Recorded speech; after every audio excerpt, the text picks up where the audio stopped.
போராட்டங்களை நடத்தியவங்க யாரு? பாரதிய ஜனதா கட்சி. திமுகவுக்கு எதிராக அதிக டிஃபமேஷன் கேஸ் 1440 கோடி ரூபாய் யார் மேல இருக்கு? என் மேல. கடந்த 4 ஆண்டுகள்ல தமிழகத்தில் ஒரு கட்சி தலைவரின் மீது அதிக எஃப்ஐஆர் போட்டிருக்காங்க. எனக்கு செகண்ட் காம்படிஷன் இல்லை, நான் தான் ஃபர்ஸ்ட். இந்த செகண்ட் ரேஸே இல்லை. எனக்கு போடப்பட்ட எஃப்ஐஆர்ல 10% கூட எனக்கு பின்னாடி இருக்கிற தலைவர் மேல போடல.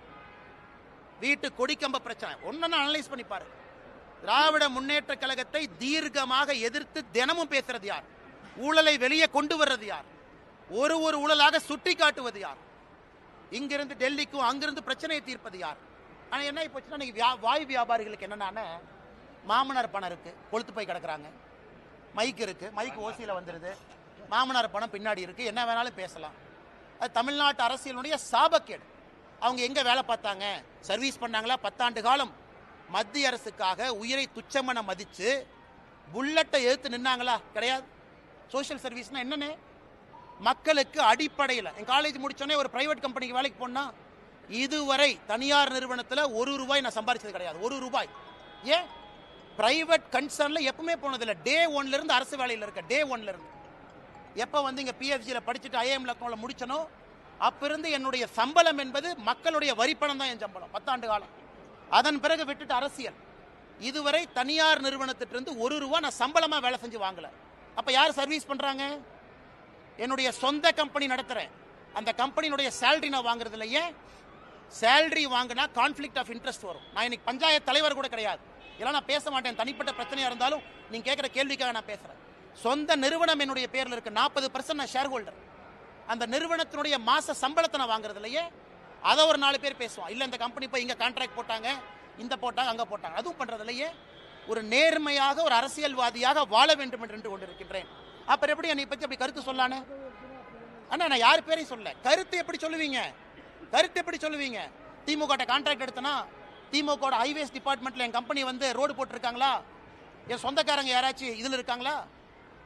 என்னுடைய சொந்த நிறுவனத்தினுடைய சேலரி நான் எடுக்காம இருக்கு. இதுவரை ஒரு நாள் கூட பிரைவேட் கம்பெனியில் வேலை பார்க்கல. 10 ஆண்டு காலம் மக்கள் வரிப்பணத்தை சம்பளமா வாங்கியிருக்கேன். என்னுடைய ஹிஸ்டரி உங்க முன்னாடி நின்றுருக்கு. இன்னும் 2 வாரம் கழித்து நான் எங்க இருப்பேன், தனிநபராக என்ன செஞ்சுட்டு இருக்குங்கிறது முக்கியம் கிடையாது. இன்னைக்கு வரைக்கும் நான் வாழ்ந்த வாழ்க்கையை பாடமா உங்க முன்னாடி வைக்கிறேன். ஏன்? அரசியல் சுத்தம் செய்ய வேண்டும் என்பதற்காக ஒரு வேலையை விட்டுட்டு வந்திருக்கேன். பேட்ச்ல என்னுடைய ரேங்கை பாருங்க. ஐபிஎஸ் பேட்ச்ல நான் கடைசியெல்லாம் வரல. என் ரேங்கை போய் பாருங்க. 2011 ஐபிஎஸ் பாஸ் அவுட்ல ரேங்க் என்ன? Rank number 2. அத்தனை பேருக்கு ரேங்க் நம்பர் 2ல நீங்க 150 பேர் இருக்கக்கூடிய ஐபிஎஸ் ஆஃபீஸர் இருந்தா இந்தியாவில் எங்க போவீங்க? அது உங்களுக்கு தெரியும். எதற்காக 9 வருஷத்துல வித்துட்டு வந்தேன் அது எனக்கு தெரியும்.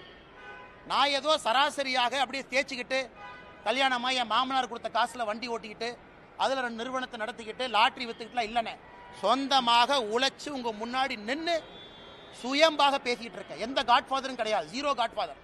அதனால மிக பெருமையா இருப்பேன். கொஞ்சம் வாய்ப்பேச்சு அதிகம், எனக்கு கொஞ்சம் குறும்பு அதிகம், கொஞ்சம் தன்மானமும் வைராகியமும் கொஞ்சம் அதிகம். அப்பப்போ பிரச்சனை மாட்டிக்கிறேன். அதுக்காக பிரச்சனை வந்தாலும் தன்மானத்தையும் வைராகியத்தையும் எப்போ விடமாட்டேன்.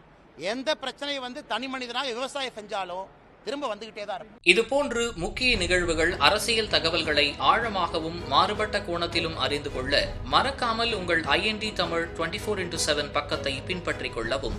உங்கள் ஒவ்வொரு ஆதரவும் இதுபோன்று பல நிகழ்வுகளின் பின்னணியை அறிய உதவும்.